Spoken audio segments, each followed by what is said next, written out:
Are you just starting to learn how to sew and you're wondering, what projects should I be working on? I don't want to get in over my head.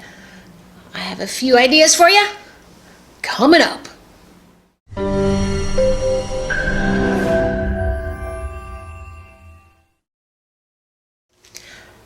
Hey, Shawnelle here, bringing you weekly videos to help you get better and better with your fashion sewing and be more creative too. So be sure to subscribe and hit that notification bell so you never miss out on a new video. Hi, I'm Shawnelle and I own Future Fashion Designers in Mooresville, North Carolina. We've been teaching new beginner sewers for the past almost 12 years. I have kids and adults, and I've seen it all. And I also remember learning to sew myself and starting on very simple projects. I used to make frogs. I would make these three-dimensional stuffed frogs that had a lot of curves in it and stuff, which my first ones were probably not so good, and then they got better as they went along, and I made like 30 of them. And I even noticed with my students, my kid students, they like to make things over and over again, which is actually a really good thing, because then you get better and better at each part of the techniques there. So it's not a bad thing to repeat things. I remember when I first started, I made the frogs, and then I jumped into wanting to make a little orange dress. It was like a sundress, and I pulled out the pattern. So I pulled out all these directions and all, tissue papers, all this stuff, and then the instructions that just made no sense to me. And this is where a lot of people quit. So that's what I don't want you to do. I don't want you to quit because this all didn't make sense. That means because you haven't developed your foundation skills yet, just the very basics of putting right sides together, pivoting, clipping curves, just very simple stuff. And once you learn those basics, you can get onto the patterns. There's even, a lot of people get them very confused. It says learn to sew or very easy sewing. See, do I have any here that say, where's my easy to sew ones? It's so easy. It's easy for somebody who knows the foundation, so don't get too in a hurry.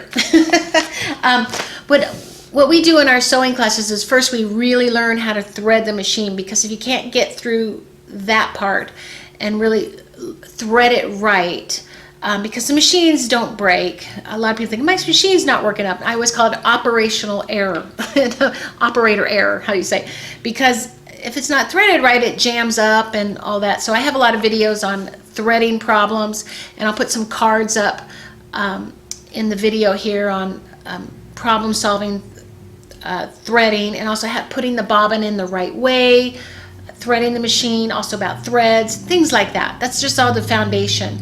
But what does a beginner make? We actually start our second class making a bow. Oh, if I ever go to Disney World, I'm going to, that's on my bucket list. I'm gonna wear this. But with the bow, we learn a lot of different steps in there, and I have this on my website too, a little bow pattern, and I have a learning to sew boot camp, and then a whole 6-week class program online. If you're missing your foundation skills, it'll really help, and I'll put a link in the description below for those. So we start with the bow, and then our third class is we make circles out of squares, and then we turn them into emoji pillows, because this also gets you a little bit of hand sewing technique going on there too. But learning how to sew different grains of the fabric, because these will stretch in different ways as it's going through a sewing machine, and then learning to clip curves. So you got to work with the fabric to make it do what you want it to do. So you're slowly learning, working with different fabrics and different stitches on the machine, like straight, pivoting, curving, that kind of thing.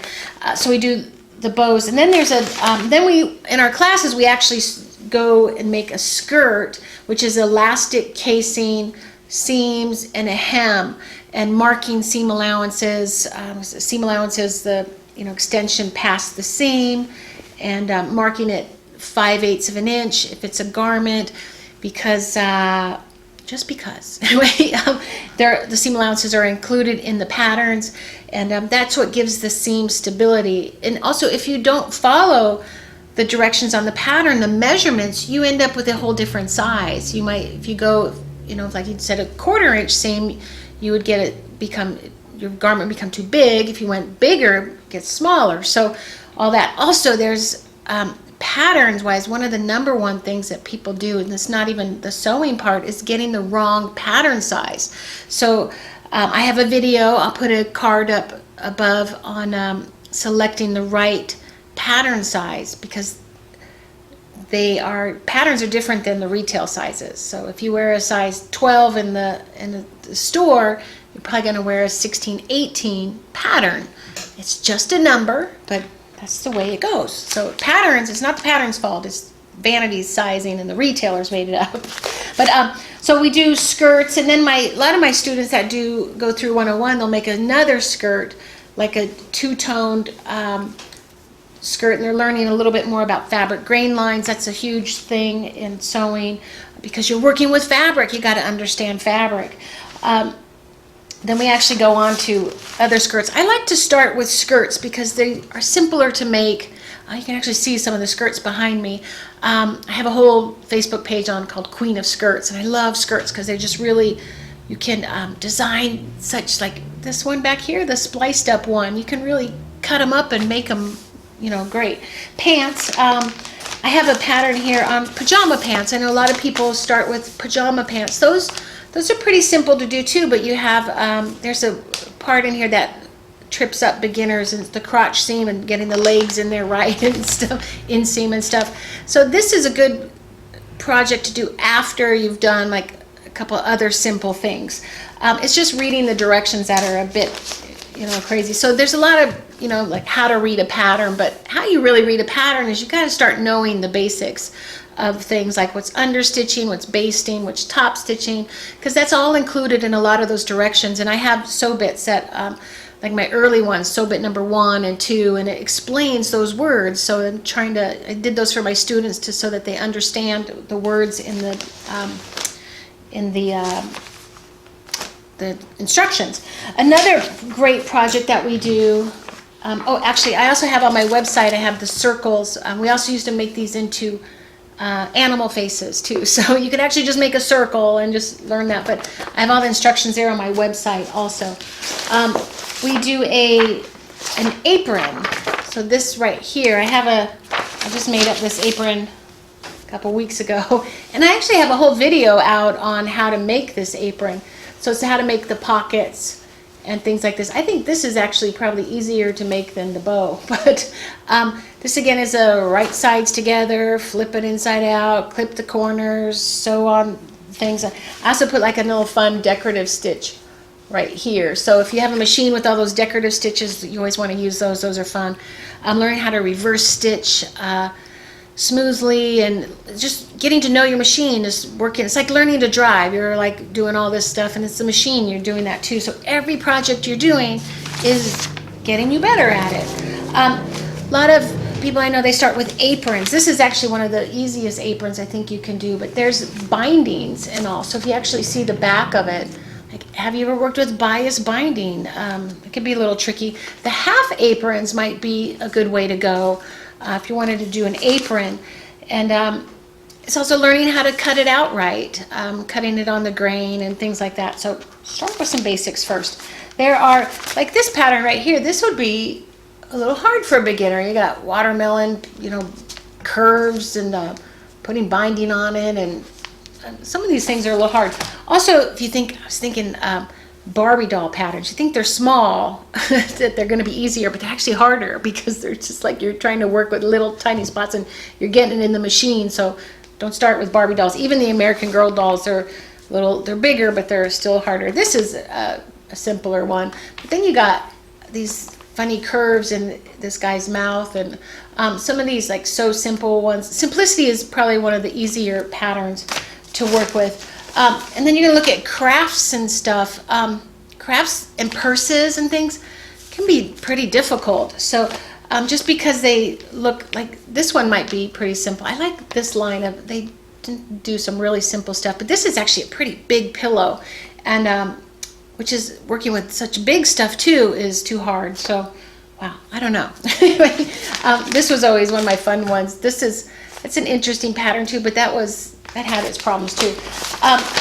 Also, buying patterns online as a beginner, the PDFs, those can be hard because somebody else is writing those directions, and sometimes they're easier, but I mean, they're pages and pages of directions, and sometimes if they don't really know how to write them, can be difficult. I know I was writing my pattern instructions and going over it and over again, and then I would watch my students go through it and try to see where they're getting hung up, where what I said on paper didn't, make sense to them. So there's a lot of that in PDF patterns, so be careful with that. But for projects for beginners, I would start with, just keep it simple for a while, some pillows, different heart-shaped pillows, square pillows definitely to start with, and don't get upset with yourself if you're making too many pillows. It's just every one you're doing gets simpler. And then try the bow, and then the circle on my pattern things, an apron's pretty simple. And then from there, find the, easier to sew patterns. Also, some of them says learn to sew, and they have, I had this one for my students, had eyelets in it and fraying the edges and a zipper and darts, and like, this is a learn to sew, like learn to sew for an intermediate. But anyway, so I have a lot of videos on my Sew Bits playlist here, kind of the ABCs of sewing. There's a lot of them in there if you just want to look through, and then just learn a few things as you're going along, and just be patient with yourself, and knowing that it's like learning to play guitar. You don't just learn a couple keys and then go and play, Stairway to Heaven. You actually have to really work at it and then get to know how to play those keys really well. I think they're chords in guitar. I took guitar. Keys. Piano? I'm sure. But sewing, a lot of people, when they sew, they, if they're good at it, they make it look easy, and then other people think they're gonna, do that too. So, so just be patient with yourself and know that it's a skill that takes, a while to build, and if just push yourself through it, and then pretty soon you'll be making really cool clothes and stuff. But it's not going to come overnight, so be patient with yourself. And all right, if you got some value out of today's video, give me a thumbs up. If you have any questions or comments, please leave them in the comments below, and I'll be sure to answer them. And if there's a beginner sewing class that you think you need to take, I have a few online. I have a introduction to sewing one, and then also a whole 6-week program on learning in sequence, step by step, which you should be learning. That will make your life easy. Anyway, comments and questions, let me know. I'll answer them, and I'll see you in the next video.